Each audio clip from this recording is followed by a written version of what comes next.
Good evening po sa inyong lahat. Atin pong pag-usapan ngayon mga kaubayan uli ito pong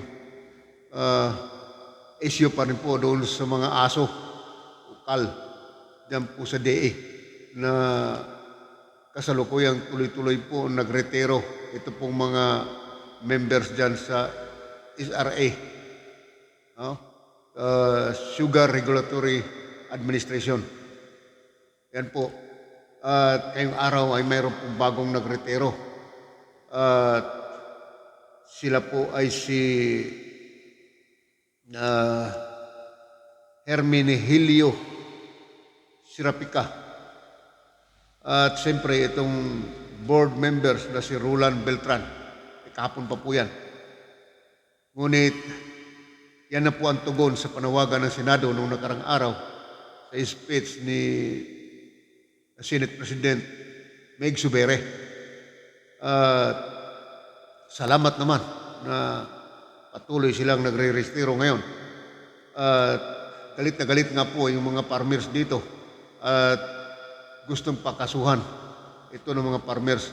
At hindi lamang po mga farmers ang galit na galit dito mga kababayan. Pati po yung ating mga mamamayan sapagkat sila nga po ang nagpahirap, nagpataas ng presyo ng bilihin dito po sa atin. Pagdating po dyan sa mga naonsyamin nilang mga plano na mag-angkat ng karagdagang 300 metric tons na asukal. Yan po yun mga kababayan. Kaya dito ay bago po natin makalimutan ay para sa ating mga kababayan na hindi pa nakapag-subscribe sa ating YouTube channel, ay mag-subscribe na rin po kayo. At para tuloy-tuloy po kayo na mapakinggan ninyo ang ating mga broadcast dito po sa ating YouTube channel. At pakilike and share na rin po ninyo para updated po kayo lagi. At sa ating pong pagpapatuloy mga kababayan, ito pong sila yung mga taong pumirma o mga opisyalis na pumirma sa unauthorized resolution mga kababayan na para sa 300 key na unauthorized resolution sa pag-angkat ng asukal na kung saan napirmahan na yung resolution, ngunit walang approval sa Pangulo. So yan po ang kaibahan mga kababayan. Napirmahan nga po yung resolution, pero hindi po napirmahan ng Pangulo. So unauthorized po siya. Isipin mo itong mga taong ito mga kababayan, talagang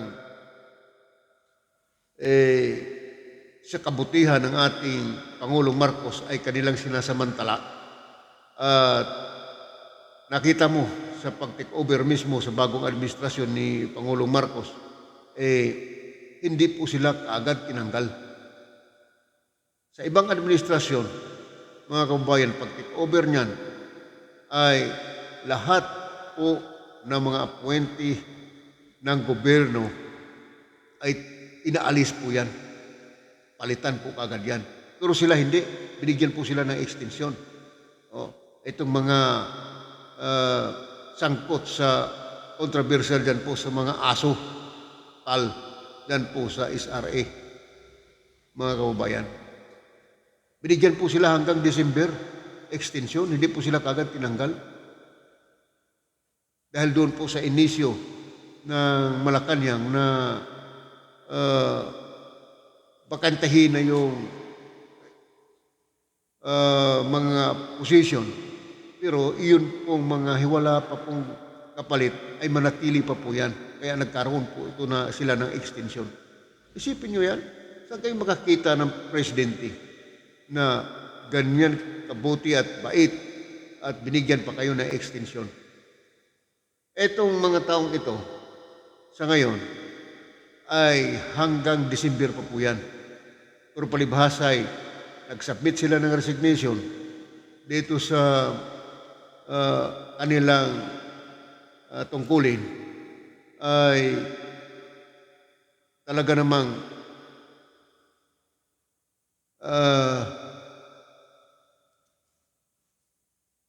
dala ng ika nga ay panawagan ng Senado na mag-resign sila. Kaya po naging ganyan. So dahil dyan mga kababayan, hindi po nangahulugan na sa kanilang resignation ay libre na po sila sa tinatawag na due process. Sa iba pong mga pagkakataon ng kasaysayan ng mga ganitong sistema na may mga nasangkot sa mga anomalya, mga kababayan, ay parang lumalabas na sapat na yung mga resignation na isinabmit nila. At pagkatapos, relax na sila na piling wala na po silang kaso. Pero po iba dito ngayon. Ang taong bayan mismo, mga farmers, ay nanawagan na kasuhan ang mga taong ito. Yan po mga kababayan. Dahil dito, kinakailangang idaan sila ng due process. Kasi unfair naman po sa mga kanilang karapatan.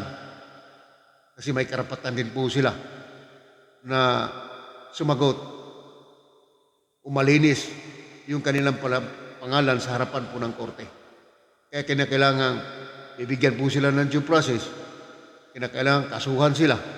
Ngayon, kung mapatunayan po dyan sa korte na sila po ay talagang nagkasala, yan po na kailangan maparusahan sila. Ganun po yung batas natin. Dapat ang sigaw ng mga farmers ngayon kasuhan, at ang mamamayang Pilipino kasuhan ang mga taong ito. Yan po mga kabayan. Mahirap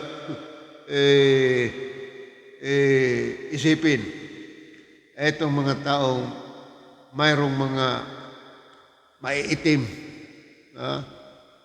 na budhi, mga kababayan, na ang mga taong ito ay isa sa nagpahirap sa ating sambayanang Pilipino.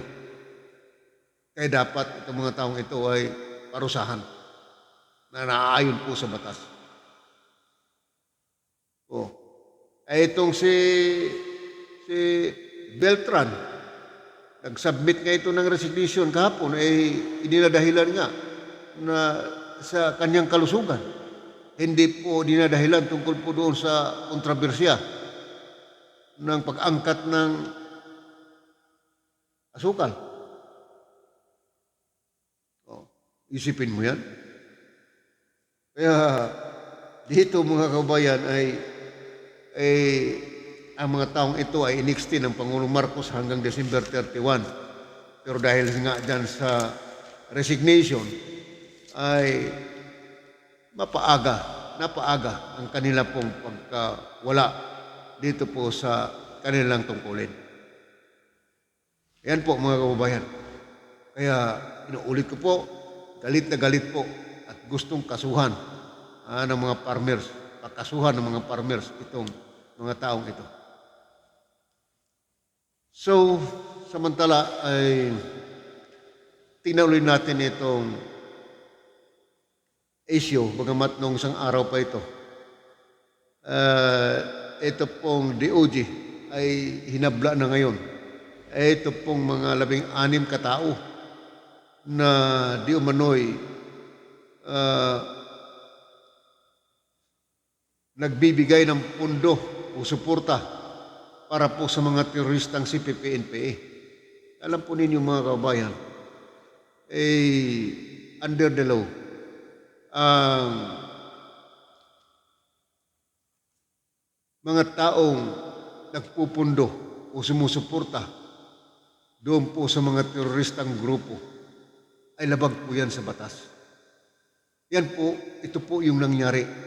Itong mga taong ito, 16 na mga taong ito, pinadalhan po ito ng summon. Pinadalhan ng notice na sagutin nila ito doon sa korte. At wala pong nagpakita. Wala pong sumipot doon sa korte. Kahit isa man sa kanila na upang ayusin ito at sagutin. Kaya po napilitan po ang otoridad, DOJ, na ipahuli sila at ikulong. May mantakin mo yan. Madri, yung 16 na ito, kasama na ang Madri, nasa halip ang Madri sana ay maging modelo doon po sa kaayusan sa church. Kundi bag po sila pa nangunguna paglabag sa batas. Tapos sasabihin pa ng isang pari dyan, si Rulan Balasi, na masama daw pala kung sila'y tumutulong doon po sa mga mahirap na Pilipino. Biro mo yung sinasabi niya, mga kaubayan.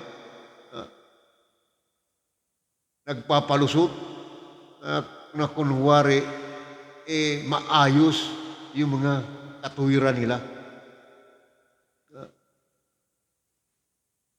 Na samantalang alam nila yung batas dyan na bawal. Pero bakit ginagawa po nila yung hindi naaayon sa batas? Ay kaya po yan, nahantong, na hinuli po sila at ikinulong. Yan po sa Iligan. RTC ito nangyari, mga kabayan, ngayon. O sa matagal ng panahon itong CPP, NPA, NDF na nakikibaka sa gobyerno, hanggang ngayon, patuloy pa rin po silang gumagawa ng kalukuhan laban po sa gobyerno. Sipin mo, matagal nang nakikilaban sa gobyerno. Ang gobyerno pa ang kakalabanin. Nag-recruit sila ng mga kabataang estudyante, tinuruan ng mga kabaliktaran na katuruan at turuan kung paano humawak ng armas at lumaban sa gobyerno. O di anong nangyari ngayon? Namamatay silang mga bata pa kasi nga lumaban sa gobyerno.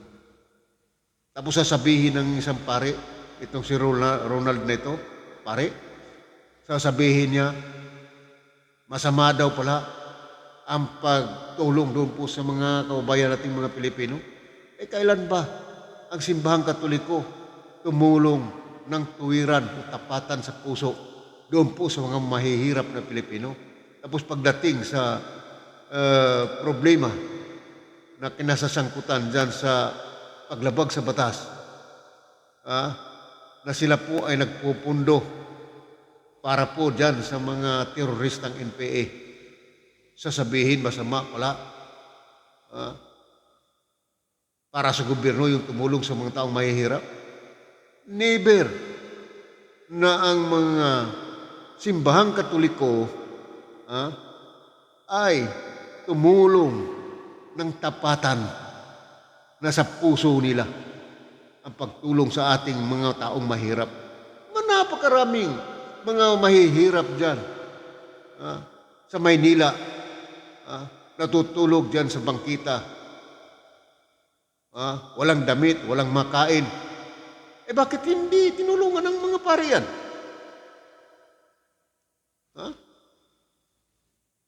Hindi ba mahirap yung mga taong yan? At yung sinasabi ninyong mahihirap na tinutulungan ninyo, na pinupunduhan ninyo ng malaking halaga, ay mga armado na mga taong mahihirap? Ganun ba yun? Kaya, kaiba, no?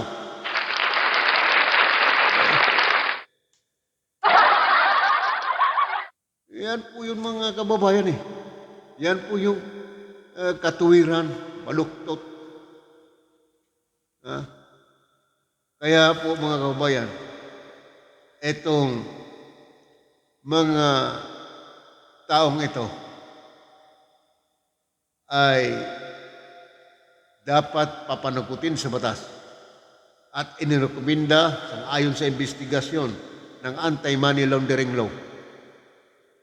Inirekomenda na wala pong piyansa. Ito, matindi po yun, mga kabayan. Kukulong kayo na walang piyansa. Makalaya lamang kayo, maaari kayo makalaya kung kayo ay absuelto sa korte. Yan po yun, mga kabayan. So, itong mga pare at saka madre, hindi na po ninyo pwedeng lukuhin ng mga tao. Kilala na po kayo kung sino kayo. Na hindi naman po sa nilahat-lahat po. Mayroon naman po namang madre at pare na matino. Pwede na lang po doon sa matino, mga kababayan. Hindi po ako galit sa inyo. Ang akin po, sinasabi ko lang, ito pong balita na kayo ay nagpupundo sa kabila ng alam naman ninyo na bawal yan. So, yan po mga kabayan ang ating sinasabi dyan. Okay. Pupunta tayo doon sa sunod na issue, mga kabayan. Ito pong barangay at SK election ay ini-extend ito ngayon, mga kabayan. At sa katunayan, mayroon pong dinidinig na po ito ngayon sa Kongreso. Ini-extend ito, gusto itong i-extend sa December 2023. Aba, good news po ito para po doon sa mga incumbent ng mga barangay captain, barangay chairman. Good news po ito. Isang barangay chairman na kausap ko dito, ay tuwang-tuwa po siya. Samantalang talagang tapos na talaga yung termino niya. Naka 12 years na po siya dahil sa nung nakaraan nagkaroon ng extension. Umabot yata ng 3 taon yung extension noong nakaraan. Dahil nga po doon may pandemic. Ngayon ma-extend uli. Kaya, sobra-sobra na po yung talagang panunungkulan niya. Mga kabayan. Pero hindi po mabuti ito. Pakiramdam nito doon po sa mga taong ayaw ma-extend ang eleksyon. Yan po yun, mga kabayan. So dito, bali magiging mix ang feelings nito ng ating mga kababayan. Doon po sa mga incumbent ng mga barangay. So happy po sila dito. Ito pong mga kababayan natin na identified nila yung kanilang mga barangay chairman. May mga katarantaduhan. May mga kalukuhan. Kaya hindi po mabuti para sa kanila ito, mga kababayan. Kaya, alam mo, ito pong extension muli na ito ay sabihin natin na nakakatuwa para sa pabor at nakakalungkot naman doon po sa hindi pabor. Yan po yun, mga kababayan. No? Extend ito hanggang December 2023. Ngayon, nasa committee na po ito ngayon sa Kongreso, mga kababayan. Ang nasa committee na, ibig sabihin, i-approval na lamang po ang kulang nito. Ngayon po lamang, diyan pa lang po sa committee ng Congress ito, ay mayroong 12-2 na agad ang boto, mga kababayan. So, dalawa yung total, 12 yung pabor. Mga kababayan. So, tiyak na makakalusot ito sa Congress. Pero titingnan natin kasi dadalhin pa po ito sa Senado. Marahil ang Senado dito ay conforme rin sapagkat mayroon po tayo mga senador dyan na nalalaman natin na pabor din po sa extension ng barangay at SK election. So, posibleng makapasa po ito. Kung ganun, ma-extend nga po yung SK at barangay election. Kaya tuloy-tuloy ang happy ng ating mga incumbent dyan na mga barangay chairman. At yung plenary session sa Congress mga kabayan ay majority na. Yung sinasabi natin kanina na 12 to, majority na agad. Ang resulta nasa committee na yan. Napakadali na lang yan. Ay, nakalamang na kagad. 2 and 12 ang pabor. Kaya ilan po dyan sa ating mga congressman, mga kababayan, ay nag-propose dyan ng mga budget by next year na 5.2 trillion ang budget yan, mga kababayan. At ilan dyan sa ating mga congressman ay halatado na minamadali nila nga gusto tapusin by September. Kasi dahil mag-resist na naman itong Congress ito at gusto bago siguro mag-resist ay tapusin na muna nila yung mga panukalang batas dyan na nakabinbin, lalo na yung mga budget dyan at iba pa. Yan po yung iba dyan nagmamadali. Pero yan ang gusto talaga ng Congress. Mamadaliin nila. Pero ayaw ko lang kung magagawa nila yan na bilisan. Pero tiyak ako itong barangay at SK election ay makakapasa ito at tuloy na naman ang ligaya ng ating mga incumbent barangay. So yan po yun mga kababayan.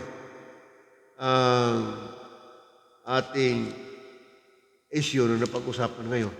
Ulitin ko lang po, ayun pong mga controversial na issue dyan tungkol po sa mga asukal, dyan po sa DA. Yan po yan, mga kababayan, ay tuloy-tuloy na po silang nag-resign. At tama lang po yan para masampahan na ng kaso yung mga aso sa katiwalian ng asukal. Yan po, mga kababayan. So, barangay election ay ma-extend hanggang 2023. At ito pong 16 na mga katao na